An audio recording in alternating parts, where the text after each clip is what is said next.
has led us into a series of reports that we have done. I guess we're now up to 6 or 7 of them, in which we examine particular areas of the sciences in which irreproducibility was prominent, but so was considerable governmental influence over what was researched and how it was funded. So our attention began to turn more and more to the funding of scientific research, where that's constructive and where it's less constructive. It gets less constructive when regulatory agencies find that they can get the science they need to support their power grabs by simply buying it off the shelf. And therein has been, I would say, a central topic for us for maybe the last 5 years. During that time, we also acquired the services of a retired biologist, Dr. Scott Turner, who will be speaking a little bit later this evening. We gave him the grandiose title of Director of Diversity in the Sciences Project. And he has been delivering on that in wonderful ways. This evening is one of those ways. His work is part of the other thing to which we gave an even more grandiose title, the Prometheus Project, which is going to bundle together, I think it amounts now to about a dozen areas in which we think that a kind of coherent overview of what has been happening in the natural sciences is needed. So not only education and finance, reproducibility, environmental sciences, biological sciences, psychology, computers, AI. And I would say in the heart of all of this is a growing recognition on the part of the American public, post-COVID, post-global warming hysteria, that something isn't right, that our expert class, the people credentialed to speak with authority on these issues that really matter, in some cases are life and death matters, have betrayed their calling. Now, that doesn't mean we look down on the sciences, far from it.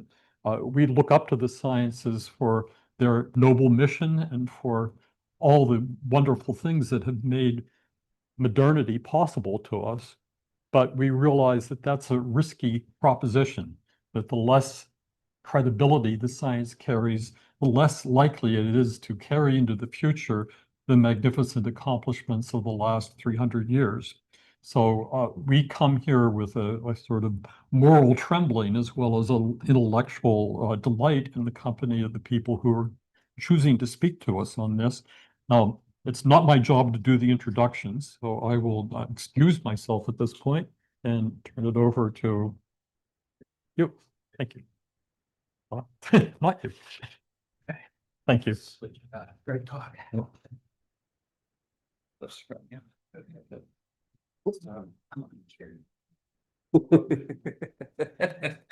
Here, okay, let's set this on, yeah.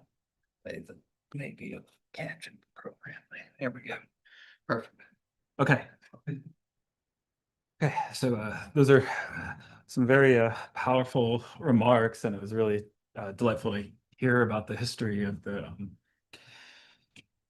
the organization and all the great work that's been taken on.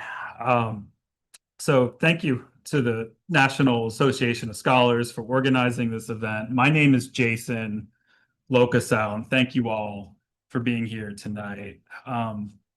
So I became a scientist because I was drawn to difficult questions. I trained in chemistry, I trained in physics, I earned my PhD at MIT, and then I entered biomedical research at Harvard, where first I was a postdoc and then an instructor on the faculty there. For nearly 2 decades, my work is focused on metabolism. I've been studying chronic disease, cancer, and developing technologies to allow better measurements of nutrition and metabolism at the cellular and organismal level.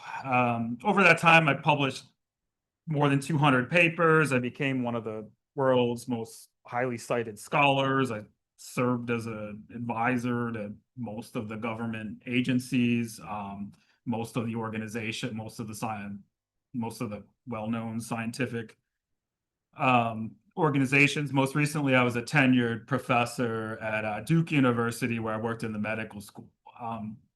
So I had a front row seat to how modern university science, and especially their biomedical research enterprise, operated. And I have to say that universities, especially their medical schools, are not functioning as communities of scholars. They are functioning as large corporate enterprises. In medical schools, as NIH budgets expanded, academic hospitals grew into multi-billion-dollar empires. The logic of hospital corporation migrated directly into the university. Centralized management, corporate compliance, marketing strategies, risk mitigation. These were all built into these, all migrated into the academic enterprise. Faculty governance receded, administrative authority expanded. In a short time, full-time managerial layers grew, often occupied by individuals with limited experience and direct engagement in science, but substantial authority over it. That shift matters because institutions ultimately reflect the incentives that sustain them. NIH grants were designed to cover the costs of innovation, but they function as financial infrastructure and revenue streams for these places. Indirect costs and the overhead that come with them underwrite administrative expansion, debt finance buildings, and institutional growth strategies. Grants become revenue streams, and scientific priorities follow those revenue streams. Fields that align with dominant funding categories, they flourish. Areas essential to long-term public health and the essence of the academic mission, at least in biomedical science, things like nutrition, environmental exposure, physiology, disease prevention, they struggle because they fall outside of these priorities. The peer review that has built science for many centuries absorbs these distortions. Risk is penalized, consensus is rewarded, bold ideas must be framed as safe, proposals must sound transformative while remaining comfortably incremental. A system organized around predictable funding and administrative stability will reliably produce poor science. It will not reliably produce breakthroughs. When institutions expand managerial authority faster than they advance discovery, public trust erodes. Science depends on legitimacy, but legitimacy cannot be maintained through marketing campaigns and compliance offices. It rests on intellectual integrity and on visible commitment to truth. Reform requires structural corrections. Indirect costs should be capped, grants should be portable and awarded to scientists rather than institutions. Administrative processes that are funded by taxpayers must be transparent. Faculty governance must be restored. And scientific judgment must return to scientists. We should also recognize something else. Reform from within is not the only path forward. New institutions can and should be built. Leaner, mission-driven, structurally resistant to bureaucratic drift. Institutions where grants support discovery rather than administrative expansion, where governance is transparent, where scientific authority rests with working scientists, not managerial layers. So tonight's discussion and Scott Turner's report, Rescuing Science, Recovering Science as a Civic Virtue, engages directly with these questions. It asks how we restore science as a public good rather than allow it to drift further into a managerial enterprise. With that, let me introduce Scott Turner. So Scott is the Director of Science Programs at the National Association of Scholars. He's also an emeritus professor of biology. He's the author of the NAS report that we're discussing tonight, Rescuing Science, Recovering Science as Civic Virtue. And with that, for Scott. Thank you. Jason? Hey, yeah. Switch mics. Okay, all right. Sorry. Oh. Is it possible to make this look Yeah. not quite so crazy? Oh, yes. Okay. Thanks, Jason, for coming. And yes. Well, let me just get right to the point. The problem is that there's too much money in science, and let me just clarify that. Specifically, what we're talking about is there's too much government money in the academic sciences, what Jason was alluding to just now. I want to be more specific. What we are arguing here is that generous federal funding, and it's been about $1 trillion expended since 1950, when this whole experiment began, has not helped academic science, but it has actually harmed it. And to reduce the harm, we're proposing that that funding stream be eliminated. We're not against science, but in its place, we're proposing that universities return to their traditional means of supporting science, which is through institutional and philanthropic funding. Now, if you say such a thing these days, the result will be a collective hysterical freakout, as we documented during the first weeks of the second Trump presidency. And it's continued ever since in various kinds of lawfare and lawsuits and those sorts of things. We produced a short documentary on this. You can see this on the NAS YouTube channel. But let's get back to science. Science's road to perdition began with actually a hopeful experiment that was launched in 1950 in the aftermath of World War II. In 1945, President Roosevelt asked his science advisor, Vannevar Bush, how the basic sciences that had proven so valuable in securing victory during the war could be mobilized post-war to help secure the peace and the nation's prosperity. And this report, Science: The Endless Frontier, was Bush's answer to President Roosevelt. The best way to accomplish Roosevelt's goal, Bush argued, would be for the federal government to do what it had never actually done before, that is, to begin public funding of university research.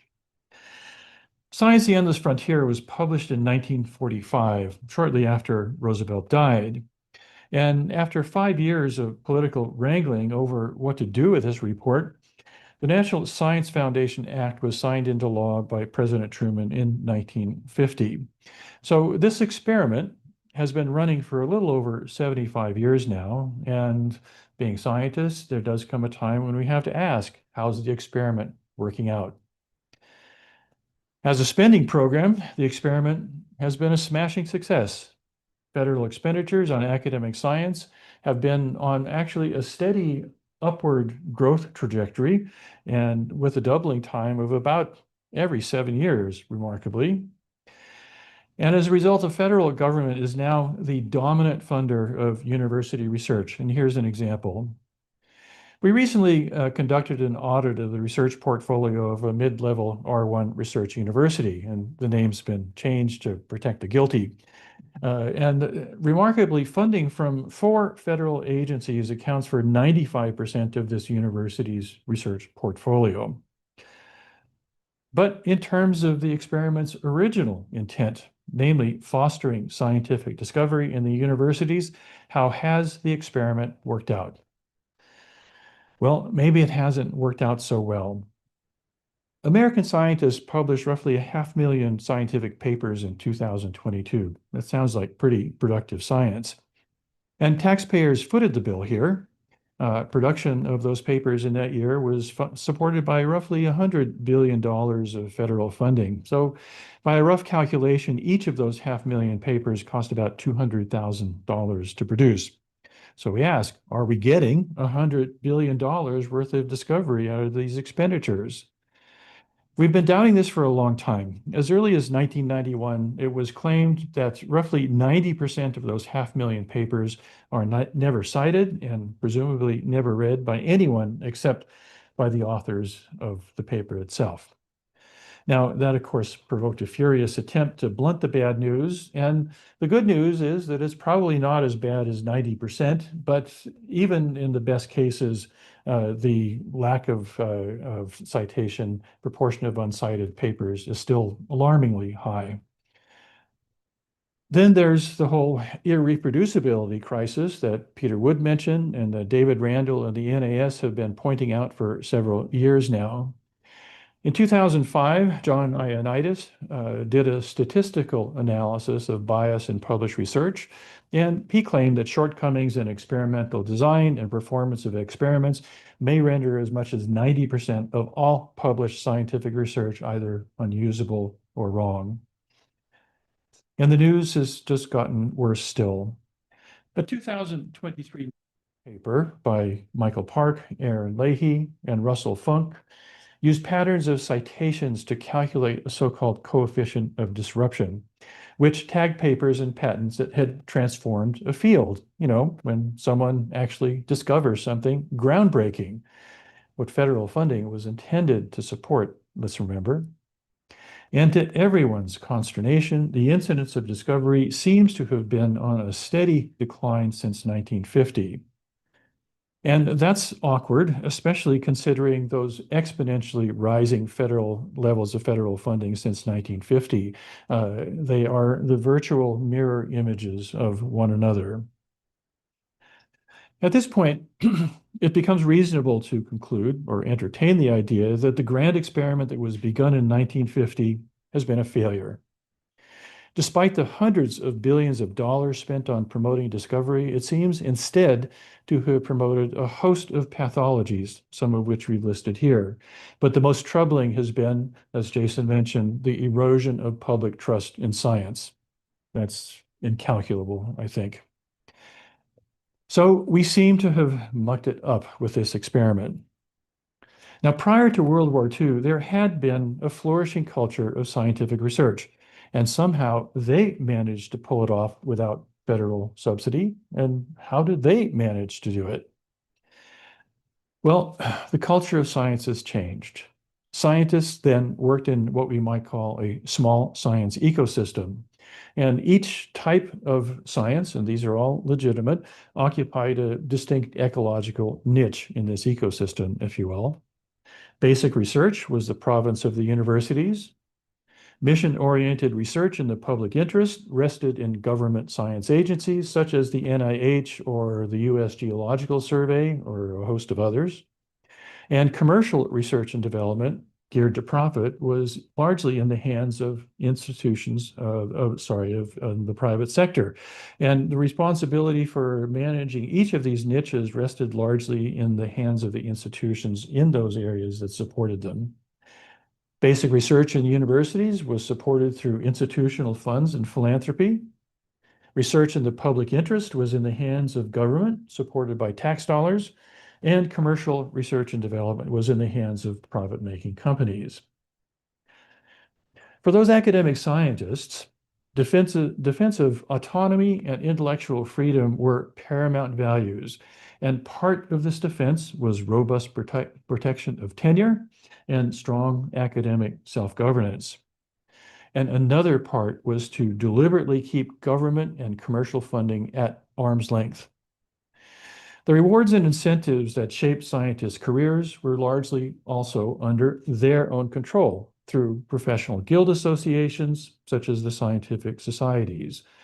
And the prevailing culture of science and the academic sciences we could describe as a prevailing ethic of discovery. That was the point of doing science in the universities. And then came what we might call the law of unintended consequences. Instead of fostering discovery, those hundreds of billions of dollars have fed the growth of a network of rent seekers and hangers-on that we call the big science cartel. And this cartel doesn't traffic in cocaine or soybeans, it traffics in research dollars. And these have supported a radical transformation in the culture of science. The ethic of discovery for discovery's sake, what prevailed prior to World War II, has been gradually crushed. And in its place is room for various educational fads, social justice, and various forms of backdoor activism.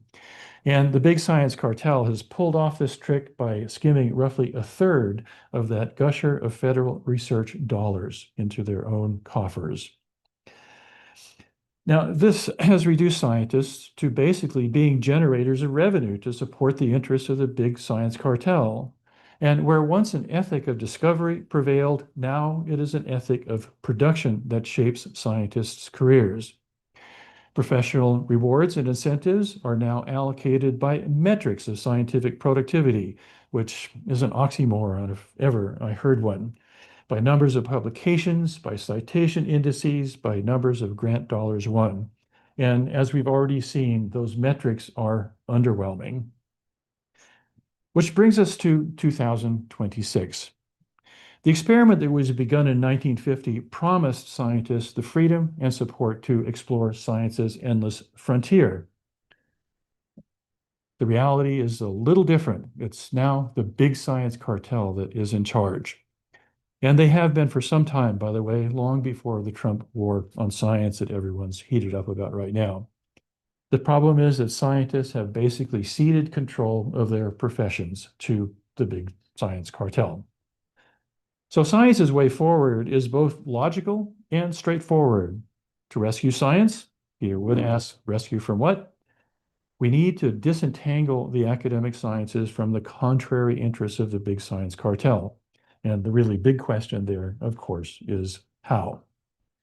Okay, that's the case for rescue. What's the plan? And this report is our proposal. What we do here is we lay out a mix of policy and cultural reforms that we intend to be phased in over several years. And the focus at all times will be restoring the culture of discovery in the academic sciences that has largely been crushed. I'll go through the broad outline pretty quickly, and of course, there's lots more detail on each of these topics in the report.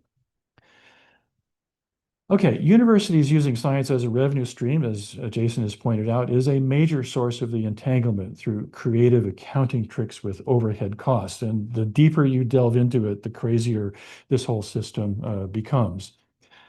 Universities charge for overheads of doing research as so-called indirect costs, and these are assessed as a proportion of a project's direct costs. It is money that supports the actual scientific work. The rates of reimbursement are extraordinarily high to the point where roughly a third of every research grant dollar goes into supporting these indirect costs. And what this does is it pits the interests of science against the contrary interests of universities. Scientists want the funds to promote discovery, while administrators want revenues. And it's administrative interests that will always prevail. And that has to end. So we're proposing a set of reforms that will decouple direct costs from indirect costs. And this will, among other things, disabuse universities of a pernicious assumption that they operate under, namely that they are entitled to full cost reimbursement of their overheads. We remind ourselves that research is a core mission of the research university, after all, and universities actually should foot that bill themselves. They did before, and they can do it again. Mission creep is another problem that plagues all government programs, and the 1950 experiment has been no exception. Mission-oriented research, which is a public good, has been advancing into both academic and private sector research where they had not been before. And this has been advanced by a number of legislative actions over the years, some of which I've listed here. And one thing we can do is start undoing those legislative actions behind the mission creep. What we've done basically is we've allowed a Soviet model for supporting research to build up in our own universities. The takeover in academia is near total at this point. In commercial R&D, less so, but still enough to be worrying. And there are concrete ways to push back on the mission creep, and here are a few ideas how. Another broad area of reform will change how research grant proposals are structured. Presently, research grants are shaped around specific research projects that operate on typically a 3-year funding cycle. And this has chained scientists to what has been called a grants treadmill. 1 year into one 3-year cycle, and a scientist has to begin preparing for the next cycle. And the result is the scientist spends an inordinate amount of time and energy, and all of this for actually a very low likelihood of funding success. And personally, I cannot think of a more inefficient and wasteful scheme for promoting basic research. Nevertheless, that's our dominant model for funding it. The grants treadmill puts scientists at the mercy of funding agencies, which set the research agenda. For basic science, it should be scientists, not science bureaucrats, that do that. Now, there are several alternative models out there that put decisions on funding properly in the hands of scientists where it belongs. And here are a few examples that are more in line with promoting the culture of basic science. This all sounds good, but it's important to remember that these are the exceptions to the rule. The grants treadmill is the dominant model. In the case of my favorite, the self-organized fund allocation model, it's never even been tried. Now, these models could provide scientists who still care about discovery an effective off-ramp off the grants treadmill. And these kinds of models should be the norm, not the exception. We should get rid of the research grant mechanism that we have right now. Prior to World War II, philanthropy provided a large source of funds for university science, and it was up in the order of 20 to 30%. Public funding of university science has crowded all that out, and presently philanthropy provides only about 2% of academic research funding, and it could do much more. It did in the past, and it can again. When I make this argument, many of my colleagues dismiss this as just totally naive. You can't fund a space program with charity, they will often say. Yet it's already a demonstrably viable model for excellent science in some areas. Biomedical research is one. Development of new telescopes is another. Space exploration, well, okay, SpaceX. And conservation biology, more obscure, is yet another. Most of this is funded by charitable donations. And philanthropic funding might actually be better suited to the fluid and ad hoc and opportunistic culture of basic science than the bureaucratic federal programs that now are the majority funders. Again, it worked then, and it can work again.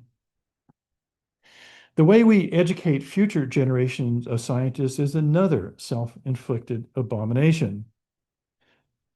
A major source of support for training graduate students in the sciences is what's called the Graduate Research Assistantship. And this is a part-time appointment that employs graduate students to help on research projects. This has been likened, with some justice, I think, to a form of indentured servitude, which has spawned a number of deleterious consequences. We outline these in more detail in the report. There is an alternative model. It's called the Graduate Research Fellowship. This model is already in place at the NSF and other science funding agencies. And unlike the Graduate Research Assistantship, the GRF is portable. It goes with a student, and most importantly, it doesn't chain the graduate student to a particular research project. Again, this is a rare model, and we argue that it should actually be the norm. In fact, it should be the only means of supporting graduate science education. And perhaps it's time for scientists to rethink their relationship with the research university. Peter Wood suggested this as long ago as 2011. Scientists might actually be better off outside the research university. There's actually a pretty good set of reasons for scientists to leave the research university. Jason has already mentioned some of these, but to me, the major point is that university science is properly a liberal art. And this includes a very close integration of scholarship with teaching, very close integration of the intellectual tradition of the sciences with the intellectual tradition of the humanities, and so forth.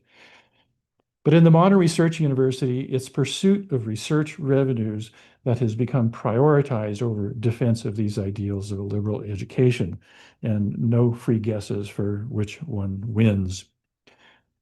Teaching and scholarship are demonstrably devalued in the modern research university. Federal supported research did this because it's research revenues that matter.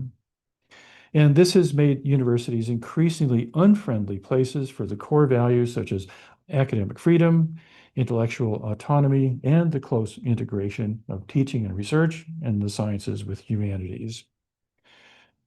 Because this is all driven by revenues, universities are unlikely to change on their own. So here's what we think is a radical alternative.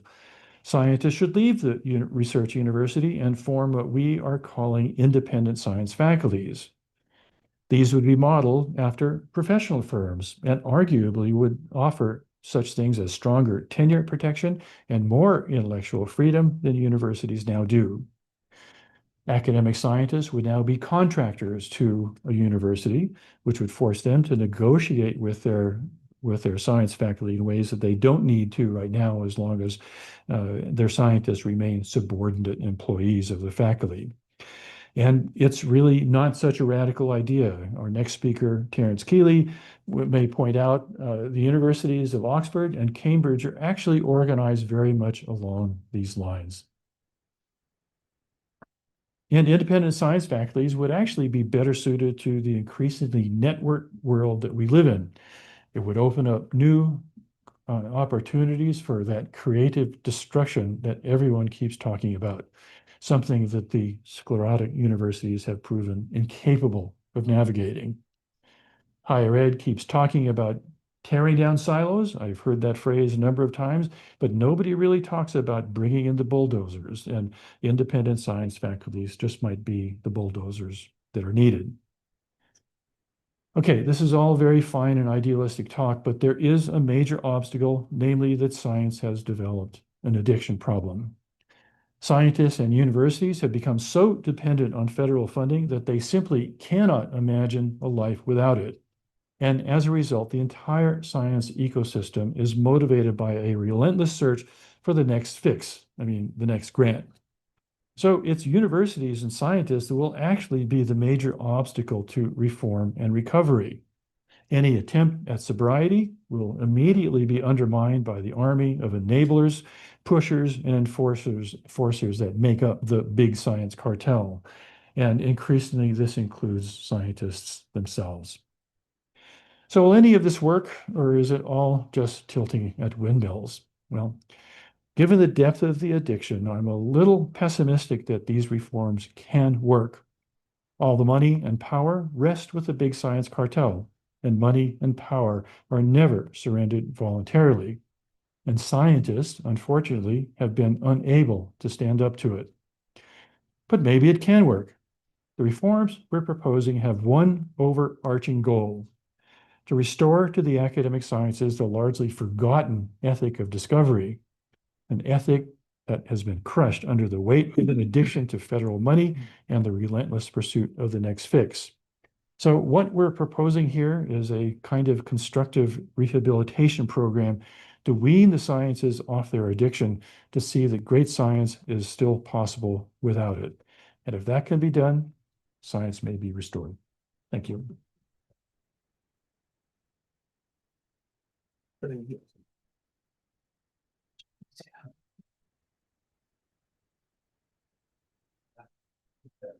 Oh. Thanks. There you are. Do a little switch of groove here. Right. Cool. Thanks. Thank you, Scott. That was great. That was really inspiring. Our next speaker is Terence Keeley. Terence served as Vice Chancellor of the University of Buckingham, the only private university in the UK. He is a biochemist and an economist. He has been a long-standing critic of public funding in scientific research. Thank you, Jason. Try and clip this to you if I can. Thank you. Appreciate that. Perfect. Thank you for a blessedly short introduction. I'm going to start off by telling a story. I started off my career as a research biochemist in cystic fibrosis, which is a disease, used to be a disease of children. It's now a disease of adults, which is good news. It means that they're living longer. But the key discovery was made by a man called Paul Quinton, who worked at the University in the California system of Riverside. And Paul was an extraordinarily interesting man. As a young man, I'm just checking the time because I want to stick to my time. As a young man, he'd gone to medical school and he realized that he had cystic fibrosis, which is a disease that kills you. and he had lung problems, he had pancreas problems. He was salty to the kiss. He knew he had cystic fibrosis. And he went to the college doctor and said, I've just come to tell you that I've got cystic fibrosis. And the college doctor said, thank God for that. Generally, when medical students come to see me, it's to tell me they're dying of cancer. Because, of course, medical students always think they have medical problems. But Paul actually had cystic fibrosis, a very rare variety, which didn't kill you in your youth. Paul gave up clinical medical studies immediately, turned himself into physiology and said, I'm going to discover the cause of cystic fibrosis. And the thing about it, that there were sweat glands, and there's a salt content of the sweat is very, very high in cystic fibrosis. He says, if we can understand that, we can understand the disease. And he was quite right. It took him over 10 years to learn how to isolate sweat glands and then discover that the reason the salt content is abnormal is that there's an impermeability to chloride ions. And that's the basis of the condition that gives you the lungs and all the rest of it. I was working on a very similar project, and so we became friends. And at one point, he told me that he was half of the Department of Physiology at Riverside, at UC Riverside. He had an enormous teaching load, and he'd only published about 3 or 4 papers, literally, in those 10 years. So I said, why didn't you get a job in a research university where you would have much more time for research and you wouldn't be burdened by teaching? And he said, you don't understand. If I had got a job at Yale, I'd have to publish a paper every year.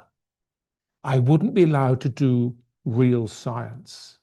It's because I'm at Riverside, they don't mind me doing research. If I want to do research, it's a sort of quirk that they don't stop me from doing, but I'm here to do teaching.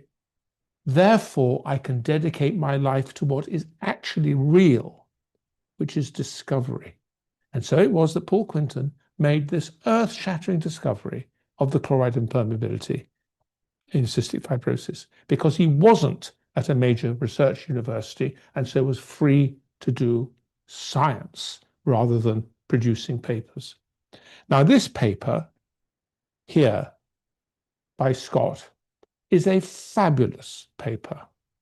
As I read it, I was reminded of Robert Merton's work on kudos, where he revolutionized and consolidated our understanding of the sociology of science, and Michael Polanyi's work on the way science is built on networks, which completely revolutionized our understanding of the day of the philosophy and sociology of science.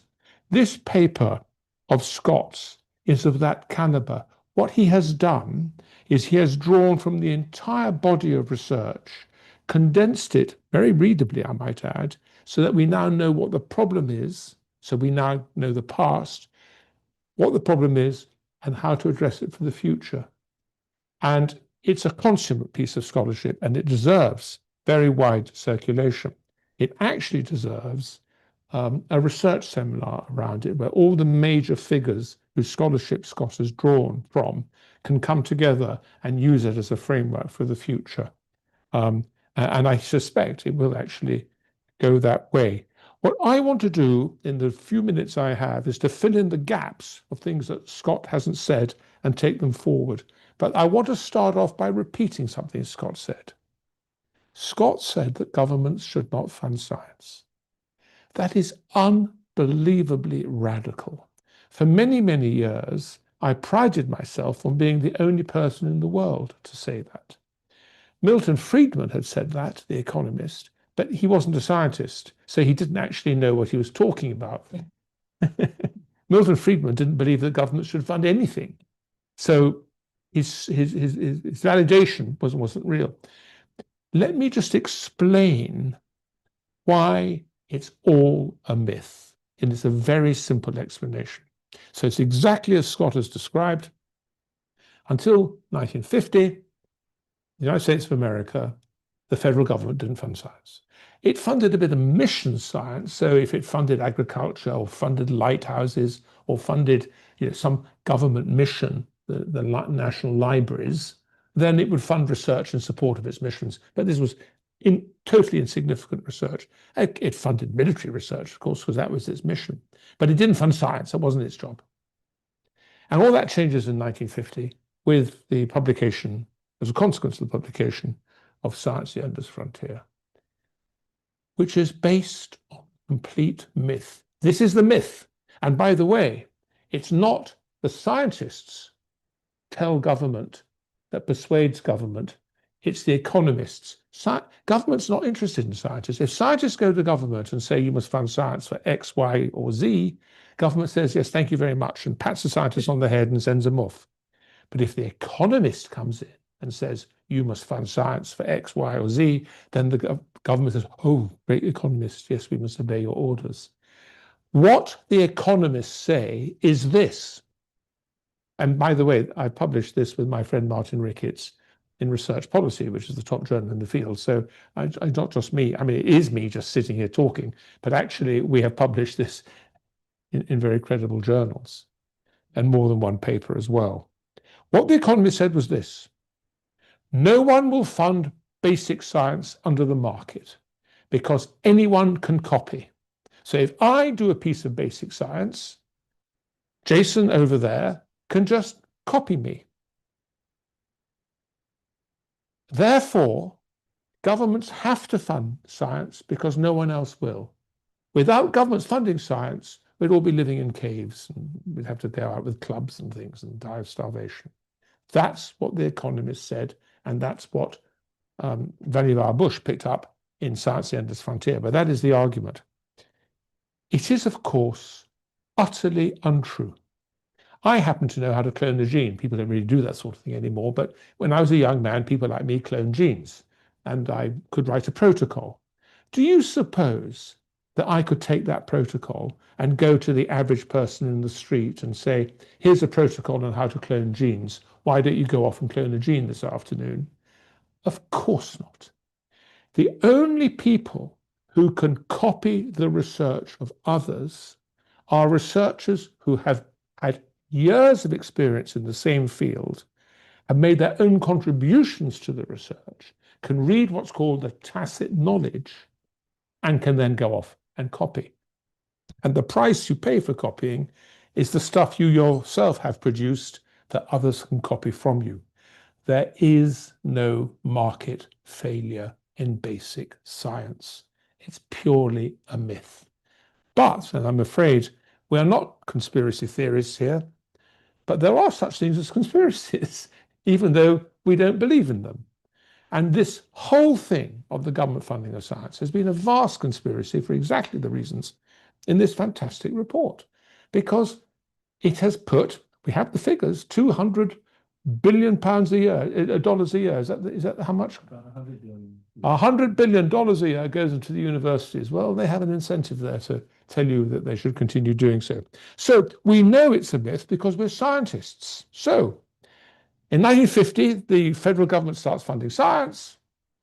And what happens to long-term rates of economic growth? Since 1830, long-term rates of economic growth in this country, that's to say the United States of America, have been steady, about 2% a year, for now 200 years. And then in 1950, the federal government suddenly starts funding. What happens to long-term rates of economic growth that in Science: The Endless Frontier we were assured would transform economic growth? Absolutely nothing. Rates completely unchanged. We're also told that if you give all this money to the NIH, and it's vast, the NIH budget, life expectancies will go up. Well, it's exactly the same. I did this with my friend John earlier at Cato. If you look since 1830, life expectancies in America have been going up and up and up and up. You start getting, at a very steady rate, you start getting huge funding for the NIH after the Second World War. And what happens to those life expectancy rates? They go down. The rate of increase of life expectancy goes down once the NIH starts funding medical science. Now, these are associations. I'm not saying what you will think I'm saying and what I secretly believe. But it's certainly not compatible with the suggestion that the government funding of science has helped either economic growth or medical growth. And why is that? It's because of the phenomenon of crowding out. There is actually only a relatively small number of really good scientists. It's a power law distribution. I can see that Jason's nodding. Thank you. There are relatively few really good scientists. If you create, and I'm sorry to use a cliche, but I'm just trying to get the message out. If you create an ivory tower where scientists can do whatever they want with huge sums of money, $100 billion a year, say, any rational top scientist is going to go to the ivory tower, thank you very much. But he or she is not going to be doing useful work in that ivory tower. The whole point of an ivory tower is it's hugely dissociated from where the action takes place, the wards, the surgical operating rooms, the floors of the factories. You're a long way removed from those. And those differences, those barriers, they're real. There really is a delay from the research you do in an ivory tower and what happens in the factory floor. So if you take all the best scientists, and there aren't many of them, by the way, and put them in the ivory tower, industry and the hospitals and the medical schools are left with the employees who weren't good enough to get into the ivory tower. So when industry and the medical schools, when the industry invests in science, it gets a less good return for its money than it otherwise would, because it's reduced the funding the scientists who couldn't get to the universities. And so you damage the enterprise because you've removed the best scientists, and that's called crowding out, because industry now gets less money for its money. It gets less return on its investment, and so it invests less in research and goes into marketing or something else. So and this crowding out, publishing research policy, I'm not just pontificating. So the whole thing is based on a myth, and it has failed. So I'm not going to repeat all that we've already heard from Scott, and heavens knows what poor old Jeff is going to say, because he can't repeat what I've said and he can't repeat what Scott has said. But I just want to fill out one or two things as consequences here. And first of all, I want to pick up something that Scott has said. One of the great tragedies of being an academic is we have lost control of our universities. So the world's first university, Western world's first university, is Bologna in Italy, 1088. I don't know if anyone here has been to Bologna. Oh, you have.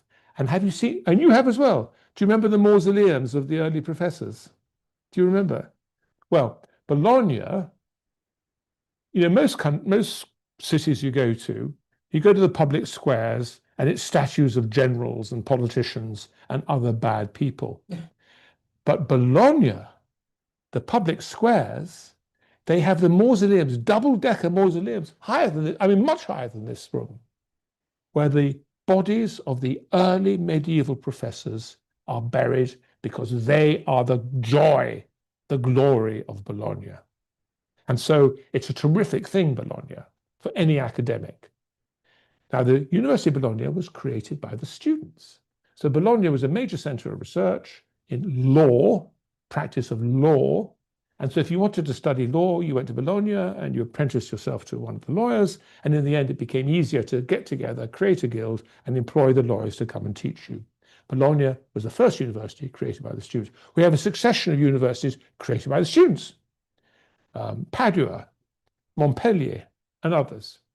But once you've created a university, you've created a new profession, that of university professor, a very good profession.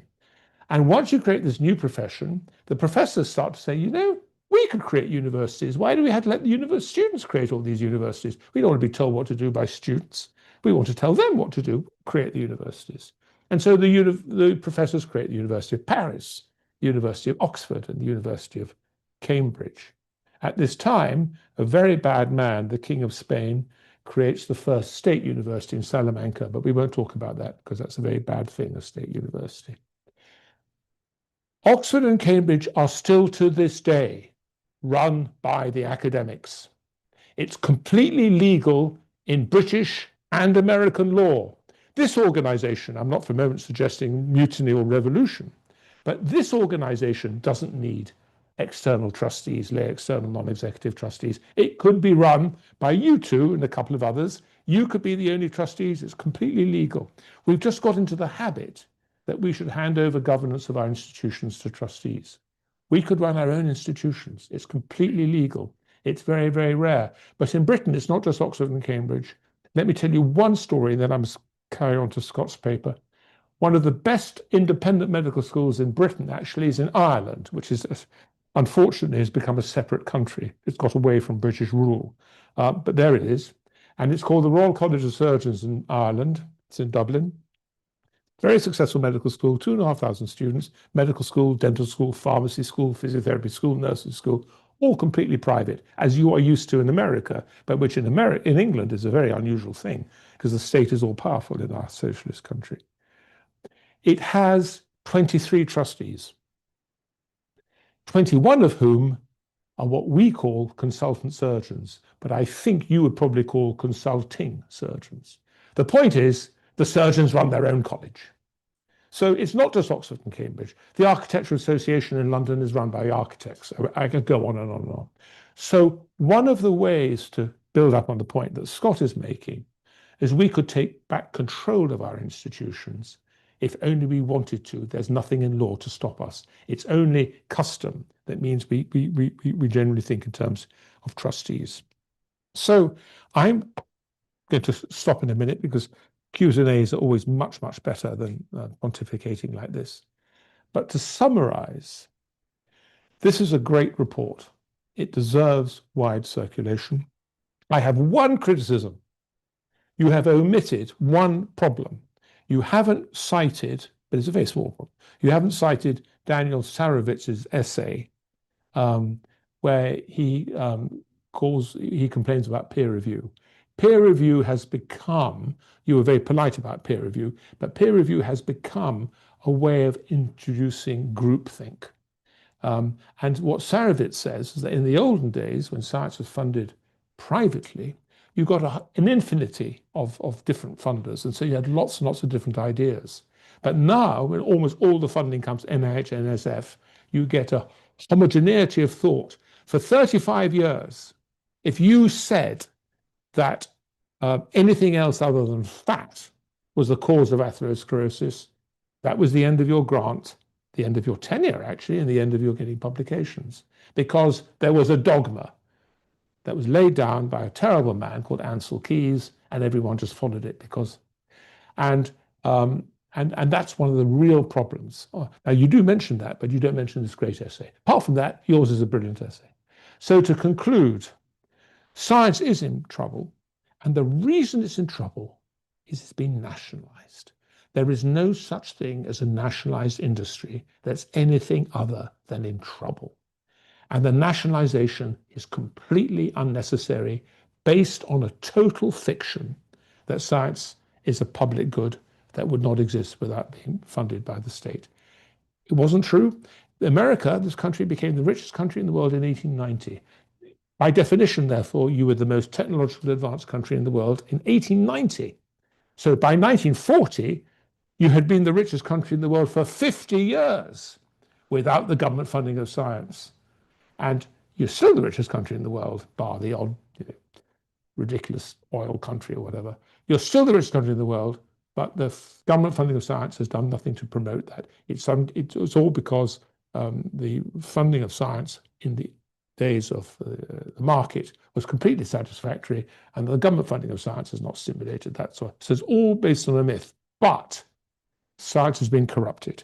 And as we got from the report, and I got a long list of the corruptions of science from the paper, so I won't repeat them, just to say we should go back. And the way to do it, by the way, and I take your point about overheads, but the way to do it really is not the way Trump's doing it. What Trump is doing is irresponsible. Once you have government funding of science, you can't just stop it overnight. That's ridiculous because it's not fair. All you have to do is to say, we're fixing the budgets at this level, whatever they are, and just let inflation over the next 20, 30 years destroy the value of those grants. And gradually you can return science back to industry and philanthropy. Philanthropy will grow, by the way, there's lots of evidence for that, you will crowd in private funding, and it should be done gently in a responsible fashion. Thank you very much.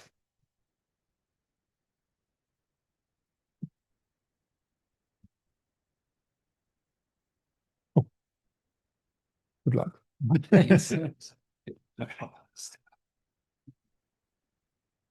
Yeah, thank you, Terrence.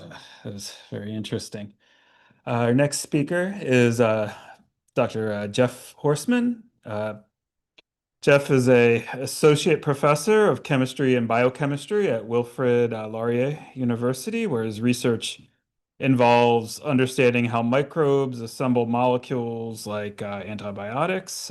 He also advocates for academic freedom through his work on the board of the Society of Academic Freedom and Scholarship, as co-chair of Laurier Heterodox Academy, and as a contributor to publications like The American Mind and the recent anthology, The War on Science.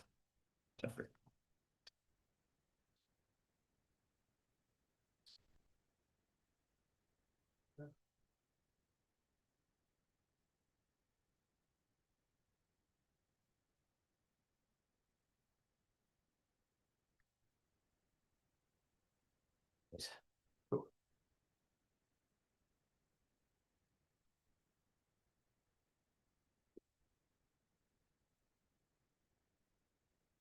Okay, well, thank you very much, Scott and the National Association of Scholars for inviting me here. I'm delighted to be part of this celebration for this wonderful report. I'm going to be talking, thankfully, a little bit of a different direction here because I anticipated that I'd be preceded by two brilliant people with far more insights into this particular problem. But I have some insight that I think could be useful in this discussion, and that is that when we create this massive pool of public funds and a national infrastructure for science, it's a very tempting tool for political actors to then use it to propagate their own political ideologies. And regrettably, I mentioned a northern perspective. This means I'm from Canada, and regrettably, this is among the nations who is most effective at using science to promote all sorts of political, ideological nonsense. So this is a bit of repetitious, but briefly, we know that science is stumbling. Scott showed a couple of figures and quoted things that I'm going to quote. John Ioannidis, of course, famously said a couple decades ago that most published research findings are false, and if they're mostly nonsense, well, nobody cites them, as he pointed out. And I'm also going to show his figure where he showed that the decline in disruption of papers over time has been precipitous. And importantly, Scott's report outlines these three eras: pre-Civil War, then up to 1945, and post-1945, when we had this big injection of public cash. So what was it like prior to 1945? And I will use another Canadian anecdote to talk about Banting and Best and their discovery of insulin. So this was university research scientists working with effectively no money. I guarantee you, Banting was not principal investigator on any federal research grant. They didn't exist. What did he do? He had a good idea, and it caught the eye of his department chair, who gave them a little extra space. He had some diabetic dogs that he lent them and sort of a little bit of assistance. As they got promising results, you started to get some additional funding coming in from other people. I think Rockefeller Foundation was involved, eventually Eli Lilly. And so it was an ad hoc, basically a variety of different sources of funding came together to make something happen that it had value. It was essentially a market solution. Now, back to our problem. We have this decline in funding, or in innovation, essentially, the value of science since 1945. And the big science cartel, as Scott mentioned, really likes to keep its head in the sand. When this paper came out in 2023, Nature Publishing Group, a member of the cartel, really said, nobody can figure out what's going on here. No clue. why this is falling. But of course, I've gone and overlaid some of the data. Scott provided these separately, but I've now got a little bit of Canadian data. There's an order of magnitude difference to show the growth in science funding in both Canada and the US are exponentially rising as we're seeing this precipitous fall in the innovation of science. So when you get this centralized funding, this big slush fund sloshing around with all sorts of interests, this generates a dire temptation for people to use this science infrastructure, to capture it and use it to advance their political goals. In Scott's report, I thought this was a very clever anecdote. We often talk about evidence-based policymaking, and it really is now almost the reverse, where it's policy-based evidence-making. We have some political objective we want to accomplish. Now let's put out a funding call and let's get evidence to support our objectives. So I'm going to break down 4 different ways that the funding agencies accomplish this. It's going to be based more on the Canadian experience, but I think it's probably some similarities in other countries as well. First of all, setting research priorities. As I said, this is the policy-based evidence making. The government decides what sort of funding calls you want to put out to get scientists to work on it. Second, we've got discriminatory disbursements of public funds. Now, this is probably illegal in the United States. It's not in Canada. We are actually now allocating funds based on ethnic group, requiring applicants to make explicit ideological commitments. This would be akin to the diversity statement type of thing. We see a lot of that. And finally, evaluating research according to social benefit. This would be akin to the broader impact statements in the American system. So let's start with the first one. Government research priorities. There is open, I would call it sectarian advocacy. So every week I will get a list, an email from my research office at my university, all the funding opportunities. And over the years, it's become increasingly politicized. Here's an example. This is Indigenous Innovation and Leadership in Research Network grants. Now, you don't have to read all that, but it highlights a few things. First of all, this is for Indigenous knowledge systems. Someone talked about the Mertonian norms of universality. Clearly, if you're saying that knowledge is a system that's tied to an ethnicity, then it's obviously not reproducible and universal based on any scientist doing it at any time, reproducing. We have things like championing Indigenous leadership and self-determination. Well, those could be admirable goals, but is that appropriate for a research grant that takes funds from everyone, right? This is almost just a political group being advocated for, and it's under the auspices of a scientific research grant. The second is discriminatory disbursements. Here's an example from one of those previous grants. So not only are you studying and advancing a particular group, the funds can only go to that particular ethnic group. Here's another example. Canadian agencies, these tri-councils, have undergraduate student research awards. These are designed to help undergraduate students get experience in the lab. It's usually a summer internship that they can use to get experience. So here, for example, the CIHR, the Canadian Institutes of Health Research, the equivalent of the NIH, has their USRAs exclusively for Black student researchers. So open discrimination, I'm sure, is illegal in the United States.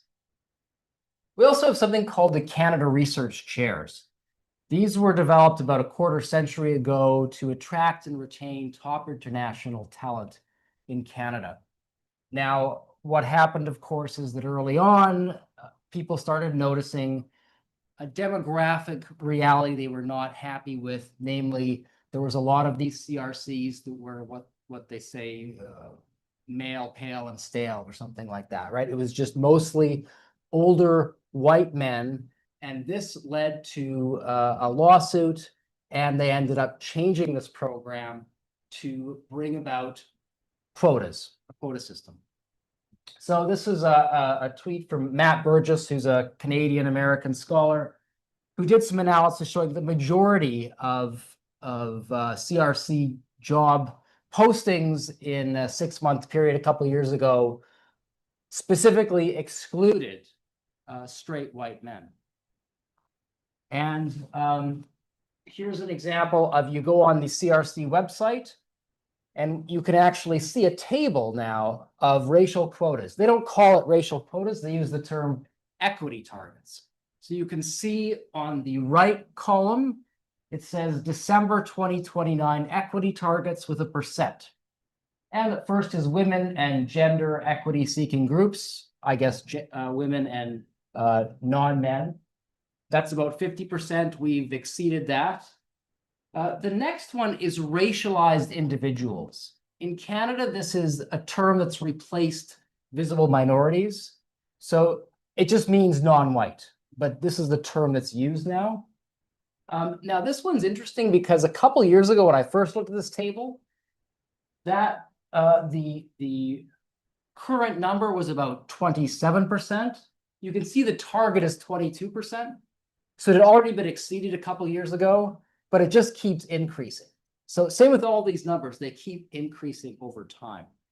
Here's just another example of an early career transition for health researchers. So to get your early career assistant professor, get their lab running. Again, this is only eligible for racialized people and women and the like. Here's an example of how these job advertisements look in Canada now. This one's fairly famous. The University of Waterloo got caught out on this, and it was widely panned. But to look at some of the language here, to see how this works. So eligible candidates for this search are required to identify as a woman or gender equity seeking group, which is defined to include individuals who self-identify as women, transgender, gender fluid, non-binary, or two-spirit people. Now, they could simplify this and just say men need not apply. Two-spirit is a term that's supposed to be indigenous, that there's a certain, but it was made up, I think, by a white scholar in the 90s, but it's, so these are, if you've gone to a diversity training as a professor, you will have learned about inclusive language. I would say if you said just white men need not apply, that would be exclusive. So instead it's framed in an inclusive, happy way. Here's an example of ideological requirements. So this is the third point, is that we have to now make these ideological commitments on paper, in writing, publicly affirm our commitment to the ideology. So here's an example of a new grant program that came up, New Frontiers for High Risk, High Reward Research. But in the design of the program, they embedded the DEI ideological framework from the get-go. I've got one of these grants myself, and it was very significant portion of the grant involved identifying systemic barriers and saying how you'd overcome them. And you had to pass that before they would bring it to scientific review. The other thing that I noticed rather shockingly the other day when I put these together is that now they're going after our students and postdocs. So before they left them alone, but now they're piloting diversity statements and these ideological commitments for PhD and postdoc fellowships. So what are these ideological commitments? So here's an example of the type of language you have to clearly demonstrate your commitment. And that usually involves describing what you're going to do to remove barriers. So what are these barriers? You can look through all sorts of documents from these agencies. They have pages and pages of information. And this is the type of information you get. So these systemic barriers that you have to identify to overcome are often unseen to those who do not experience them. So you may not see these at all. They're entirely invisible to you, but nonetheless, you must recognize that they exist. So this is the type of statements you have to make and the type of compromising of your integrity you have to do. Yes, I believe in something that I cannot experimentally verify. So the fourth thing is the assessment of social benefits. This would be the broader impacts. This is a little clip from a rubric for the evaluation criteria for an NSERC discovery grant, it's called. What you'll see is probably the bottom two lines are really the most important here, I would say. Addressing socioeconomic and environmental needs. So how can your research help socially or environmentally? Now, if you think about that, what does that mean? That's very much a value judgment. You can imagine a conservative might say, well, I think advancing oil and gas production would be really good. So I'm showing how my research can do that. But of course, if you're more progressive, you might want to say the opposite, frame it more for renewables. Now, we all know exactly what we're supposed to say, and it's got to be the more progressive you do it, the better, because more and more funding calls are coming on climate change and the like. And we also know the demographics of our peers who review our grants. So this is from a study a few years ago by Zach Patterson and Chris Dummett, some academics in Canada. And this just shows the general public. So this is just on the x-axis, you've got right down the middle as if you're centrist politically, and then you've got to the right on the left, confusingly, and then on the right if you're left leaning. And you can see that there's a pretty even spread in the general public. And clearly, professors are very left skewed, right? So you know, if you're going to get your peers on board, you're going to have to sort of frame your research in that way. You're incentivized to do that. Okay, so what are the consequences of this ideologically captive science? Well, declining quality, I would say idea laundering. This is an example of this NFRF program that I said where they embedded the ideology right from the start of the program. This is one of the first rounds of funding. It's called Decolonizing Light, Tracing and Countering Colonialism in Contemporary Physics. So this is their idea of physics research, but you can see physics is a white male dominated field, and so they've got to target and decolonize it. Second problem is incentivized dishonesty. This is a quote from a colleague. I've made my peace with DEI. I will lie about my most deeply held beliefs or convictions on paper in order to get funding. So this is what you're doing now. And people are admitting this in private. I'm just going to lie and get my money because that's what I have to do. How does this affect people and their integrity or even just their self-conception if this is the type of deal with the devil we're making? Penalize dissent. You'll lose grants if you don't do your DEI statement correctly. I've lost a grant too, and currently I don't think I actually can get any more grants. We've also got institutional incentives. We talked a lot about the overhead. In Canada, we've got these tri-council, and now this research support fund is kind of the overarching group that funds overhead. And you can see what's important here. What cost does the program support? And I've highlighted that they support development and promotion of DEI initiatives and practices. So that is considered a legitimate overhead expense. All right, so in conclusion, science, I think, works best when it's really motivated by curiosity and guided by evidence, the Banting best sort of idea. But government gets in there and we get political ideologies, which of course destroy science by making it less credible with the public. And ultimately, we run the risk of being irrelevant. So I hope that Scott's wonderful report can start some sort of discussion that maybe can turn the ship around. Thank you very much.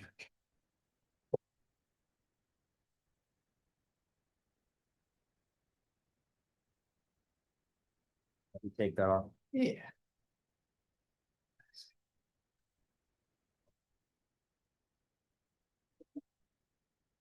Thanks, Jeff. That was very interesting.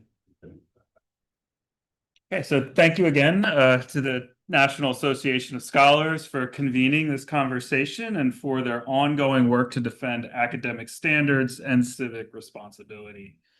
Let us also acknowledge the Arthur N. Roop Foundation for their support of this meeting. And also, finally, I should mention that the National Association of Scholars is a membership-based organization. If you enjoyed our conversation today and you are already a member, thank you for your ongoing support. If you're not yet a member, please consider joining. With that, thank you for your time, and I hope you enjoyed the conversation that we've had so far.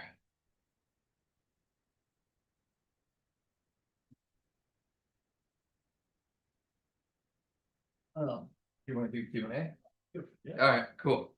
All right, we're gonna jump over and do some Q&A. If y'all can stay, please stay. I know we're getting close to time here.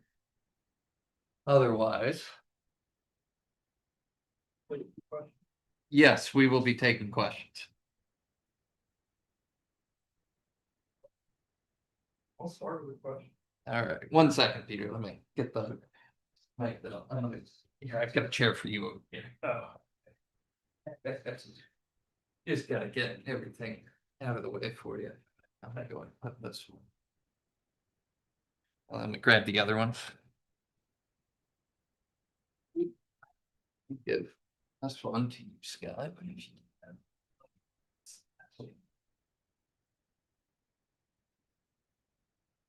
Oh, and as you ask questions, if you could just repeat what the audience asks, so folks online can hear as well.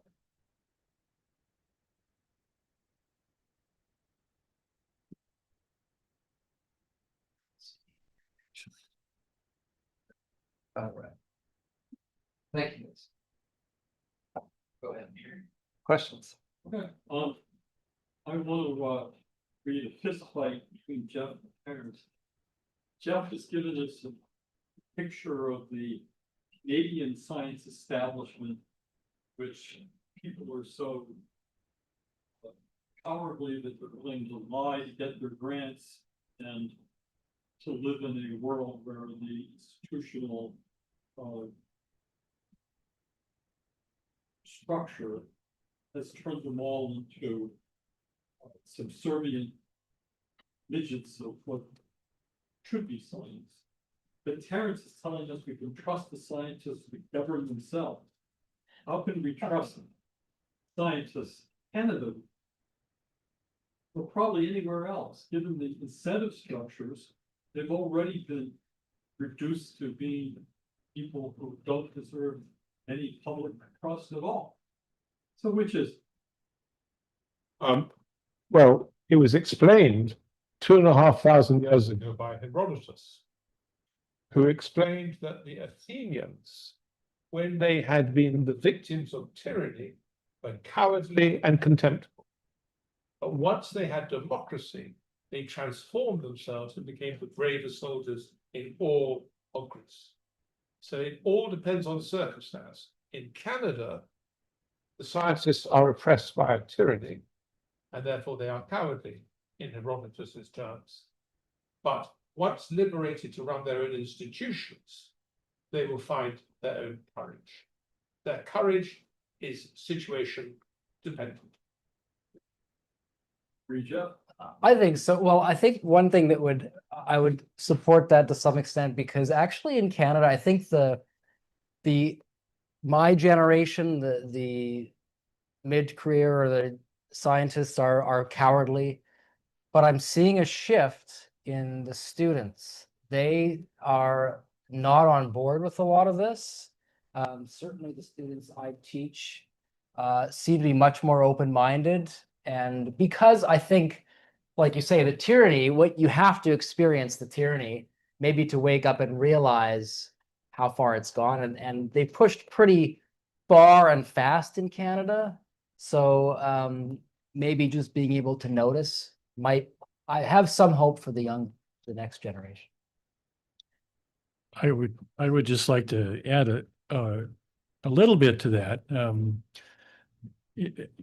During my academic career as a scientist, I saw the decline that was going on, but nevertheless, there's still what I'm calling a flickering ember of discovery out there.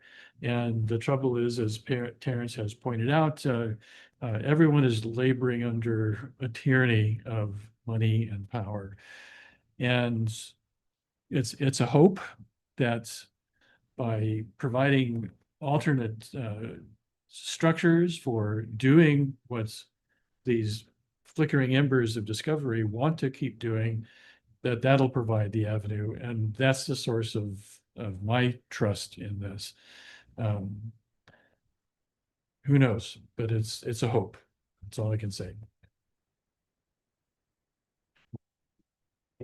So when it comes to dismantling, I guess, the centralization or the cartel, what can be done on a local level or state level, rather than federal level that will, I guess, recalibrate the current system, that's in place? Is that directed to me? Yeah, or anyone. Okay, the report is geared to appeal to scientists who still believe in an ethic of discovery and to kind of stiffen their spines that they actually can resist the kind of tyranny that Terrence has described. In terms of what political action others could do, academics can start actually aggressively taking back power from the administrations that have basically taken it from them. One of the pernicious ideas that built up when I was an academic was co-governance of administrations with faculty, and there are enough naive colleagues there who actually believed that was a good thing, not realizing that actually it's the wolf saying, well, okay, come in and join with me, the wolf, you chickens, and then it will be all okay. It will be to everyone's benefit. So that's one area where I think pushing back could help by academics actually taking control of their own professions again. Whether universities will let them do that or not, I don't know. This is one reason why we're suggesting that actually academics consider alternate ways of actually doing what scientists do.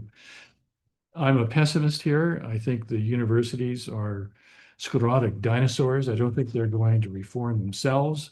And therefore, the only avenue open for scientists is to basically escape.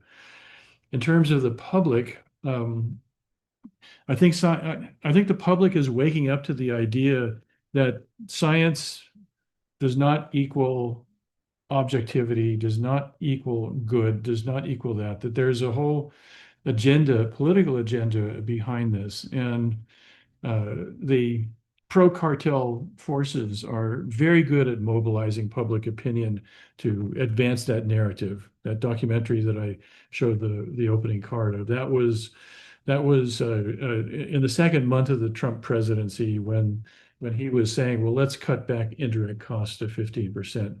That was a quite massive rally, and it was United Auto Workers AstroTurf masquerading as science.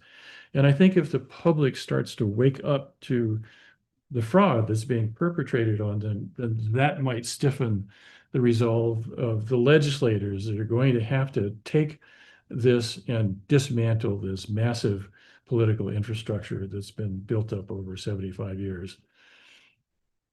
That's my best idea. Yeah, just a further comment on it. I think so. At the core of what I've been calling, and as Scott calls the cartel, I call it the industrial complex that sits around the research enterprise that that Scott discussed. I think at the core of it is the federal issue. It is the fact that these are federally funded institutions, ranging from the journals to universities to the scientific associations. They're all getting money from the federal government. And Scott showed some of the numbers that it was upwards of $1 trillion, over time in America. So I think ultimately at the core, it is a federal issue because that's essentially where the money is.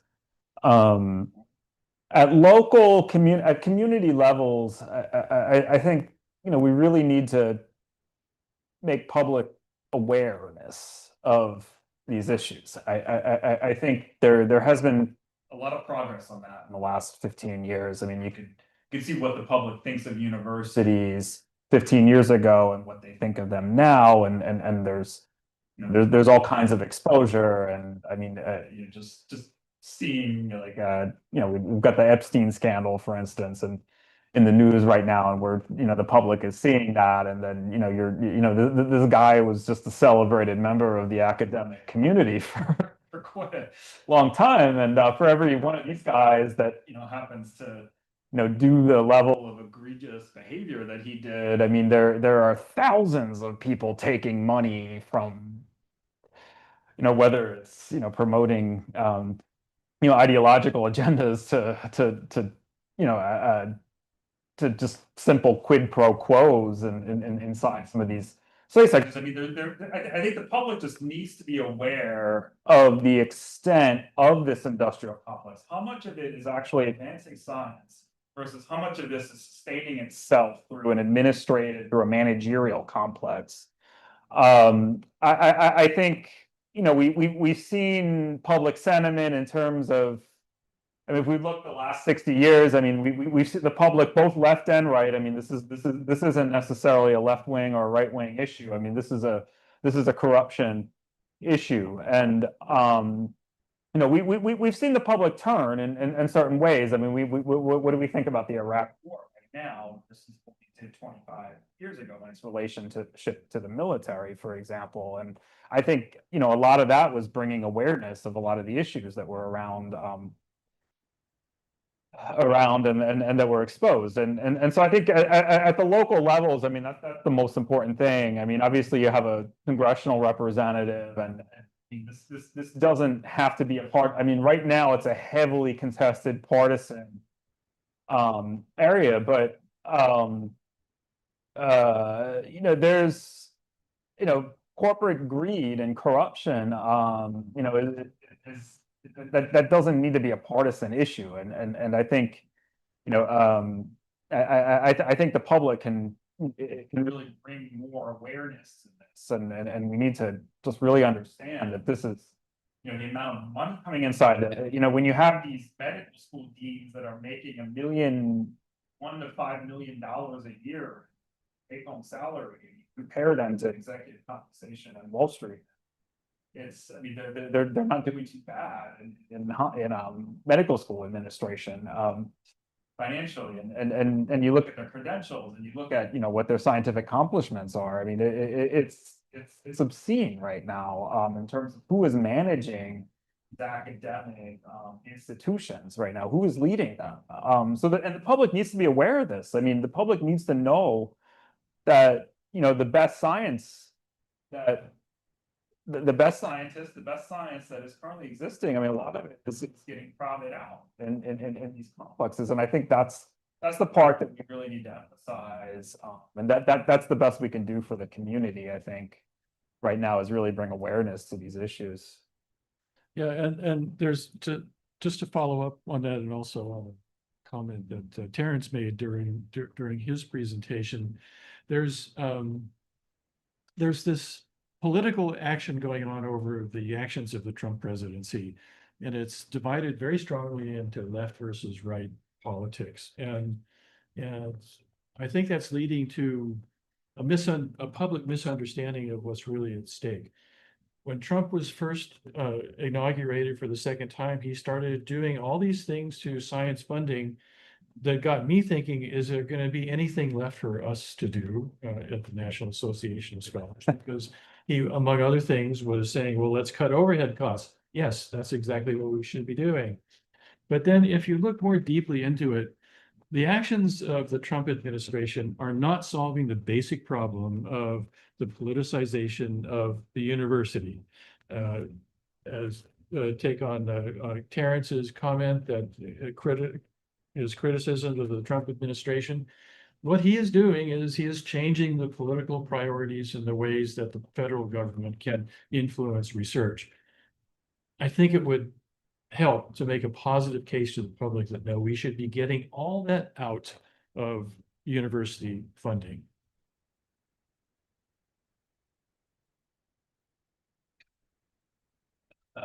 We got one in the. Here, I think I can give you one online. Oh, okay, so we'll take Yeah, that one yeah. and then we'll go. Online. But, I'll go back to so- the audience after that. Here's a quick question. Is it possible for grants to be handled as a type of business where there's an initial investment and the parties involved, which is stock, depending on their contributions, and a portion of the grant goes toward investment in research. That way, if it pays off in the market, then people are reported, and there's additional money for future research. Does that make sense to you all? Do you have any suggestions? Different ways of promote grants? Well, I'm going to promote the self-organized funding allocation model, which I think is a brilliant idea that puts money, decision-making power in the hands of scientists themselves, not science bureaucrats. And we're running out of time. The self-organized funding allocation basically gives block grants to scientists without having to submit a proposal on one condition, that they take half of that block grant and they distribute it to other scientists who are doing what they think are promising areas of research. And I personally think it's a brilliant idea. I wish someone would try it.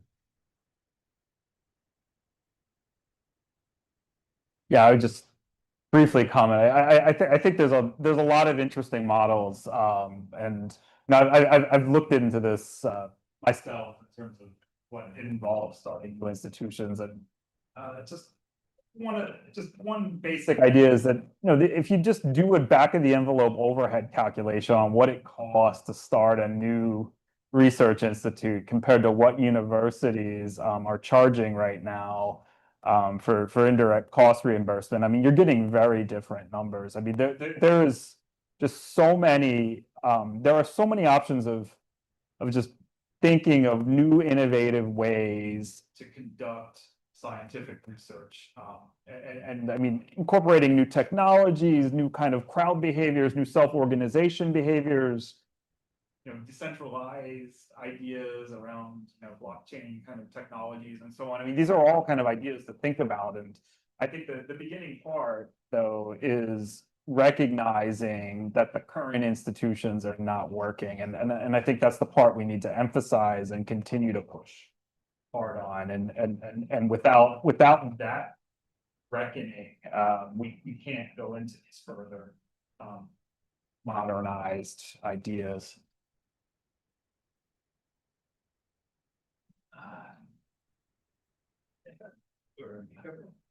Yeah, I want to thank you all for this very informative talk. The funding, education, higher education seems to be what we should be doing. Sounds like everything that you've talked about here. But we don't have that much time. And I agree with all of these things that you pointed out. We don't have that much time in the next 5 years. You were to prioritize the top 3 things you should be focusing on. What would you say? 3 things. Each of them. Go ahead. Okay, first of all, fix the indirect cost best, put the responsibility for overheads back on the universities. 2, break the grants treadmill. And 3rd, reform graduate student education. I would say funding new institutions is the priority. I mean, we need to reconsider where the current money is going. I mean, the conversation of how much the government should fund research, that's a big question. The reality is it's going to be very hard to touch that question in any reasonable form, at least in terms of the way American politics is conducted. I mean, there's a really interesting. I mean, like Elon Musk was he did a long form podcast recently where he talked in detail about what he was trying to do with Doge and how he got tripped up at Doge, and his take home message was that the government essentially runs by those who complain the loudest, and as long as we have universities deploying lobbying groups and deploying marketing strategies, deploying their PR firms, really, it's going to be hard to do any of this. So I think the tactics right now the tactics right now are difficult, but you know, some of these immediate things. You tried the indirect cost, that was difficult to, that's held up in court right now. There are some ways in which we could divert the funding into leaner, more efficient institutions, and I think I would prioritize that if I had to do one thing quickly. Well, I would like a real assault on the idea that science is a public good. So, two economists just the other day got Nobel Prizes. Philippe Aghion was one of them. Paul Romer got the Nobel Prize a few years ago. There's a whole tradition of economists getting Nobel Prizes for showing, in inverted commas, that governments need to fund science for economic growth. And I think I would like to see more than anything a really systematic assault on that idea. And actually, this is the sort of organization that would have the credibility to help lead that as an institutional attack. Because Nobel Prizes are very, very heavy duty stuff. So you're up against a Nobel Prize cartel. I mean, we've heard about your cartel, the big science cartel, but there's a Nobel Prize cartel as well. And I would like to smash that cartel, because that's where the poison starts. Once the idea is out there, governments need to fund science, everything else flows. So I think I would go right to the root of that and say it's not true at any level. You can show empirically, theoretically, historically, and I would like a real assault on that. I guess I'll add my 2 cents. What you said was really important. You said defunding education, defunding. And I actually think that's the key, but it's the big problem. This is probably my Canadian experience talking here, but a big problem is not just our universities and the science funding ecosystem, but it's the K through 12 system is so corrupted now that the people coming up have no sense of history. They wouldn't understand, they wouldn't know Adam Smith if it, hit them in the face. So you have to have a restoration of young people being properly educated, because they're not even going to know how to ask these questions. It won't even occur to them to ask these questions. So that would be my, I think the assault has to be broader.